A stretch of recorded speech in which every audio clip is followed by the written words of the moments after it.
I never meant to become the kind of person who hides things in the back of his closet. But there I was at 14, staring at a pale blue sundress that belonged to my older sister Olivia, and I could feel my heart doing that thing where it beats too fast and too slow at the same time. The dress had been hanging there for months. Olivia had left it behind when she moved to college in Boston, and somehow it ended up in my room instead of being packed away or donated like most of her other things. My mom, Susan, probably just grabbed whatever was closest and threw it in my closet without thinking much about it. That happens in big families. Things get misplaced. But I noticed it the first day it appeared. I noticed the way the fabric caught the afternoon light that came through my bedroom window. I noticed how different it looked from my t-shirts and jeans and the button-down shirts my dad made me wear to church every Sunday. The dress seemed to exist in a different category of clothing entirely, something softer and more alive than anything I owned. For weeks I just looked at it. I would open my closet to grab a hoodie or search for a missing shoe, and my eyes would drift to that dress hanging there in the corner. Sometimes I would reach out and touch the fabric, just quickly with one finger, and then pull my hand back like I had touched something hot. I did not understand what I was feeling then. I knew it was more than curiosity. It felt like hunger, but not the kind that makes your stomach growl. This was deeper and stranger, and it made me feel exposed even when I was completely alone in my room with the door locked. The first time I tried it on was a Monday afternoon in late September. I remember because it was the day after my friend Matthew asked me if I was gay, and I had said no so quickly and so defensively that he had laughed and said he was just kidding around. But the question had stayed with me all night and all through the next school day. It sat in my chest like a stone. I came home to an empty house. My mom was at work. My dad was doing something at the hardware store he managed. My younger brother Gabriel was at soccer practice. I had maybe 2 hours of complete privacy, which felt like both too much time and not enough. I stood in front of my closet for what felt like forever. My hands were shaking. I kept thinking about what Matthew had asked me, and I kept thinking about how I had lied without even knowing if it was a lie or not. I did not know what I was. I only knew that I wanted to put on that dress more than I had wanted almost anything in my entire short life. So I did. I pulled off my jeans and my shirt, and I stood there in my boxers looking at myself in the mirror on the back of my door. I was skinny and pale and unremarkable. I had always been the kid who blended into the background at school, not popular but not bullied either, just there. Invisible in the most ordinary way. The dress slid over my head easily. It was cotton and light, and it smelled faintly like the lavender detergent my mom used. The straps settled on my shoulders. The hem fell to just above my knees. I looked at myself in the mirror, and something inside me shifted. It was not a dramatic moment like in the movies. There was no sudden realization or flash of understanding. It was quieter than that. It felt like finally exhaling after holding your breath for a very long time. I looked softer in the dress. More real somehow. Like I had been walking around as a rough draft of myself, and this was closer to the finished version. My legs looked longer. My shoulders looked less broad.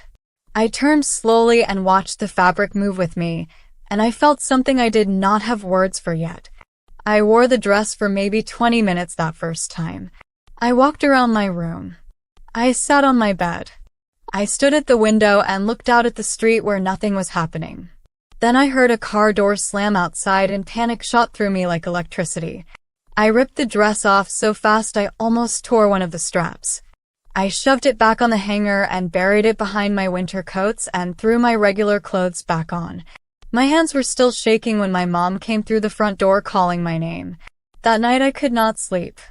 I lay in bed staring at the ceiling and thinking about how the dress had felt on my skin. I thought about the person I had seen in the mirror.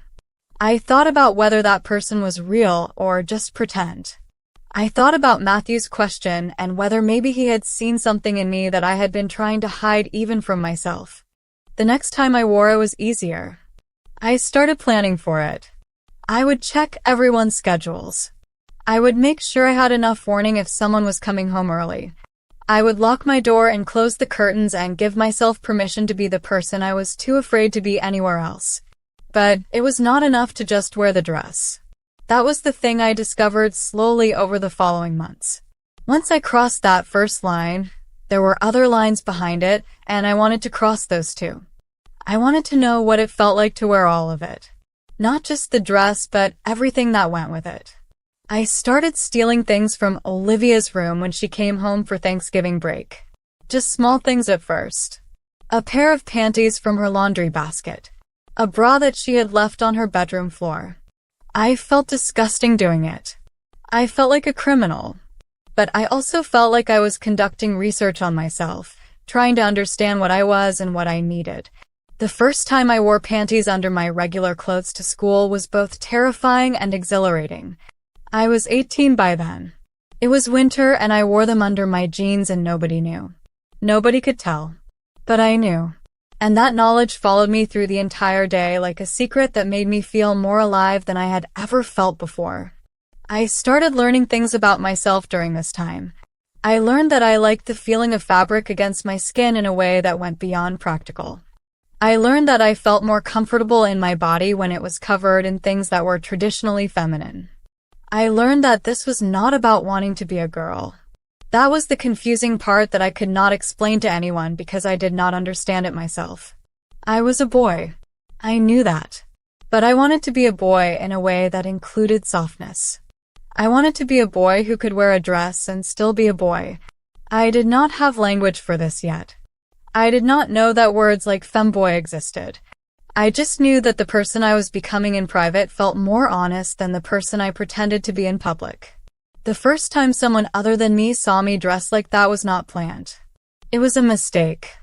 I was 19.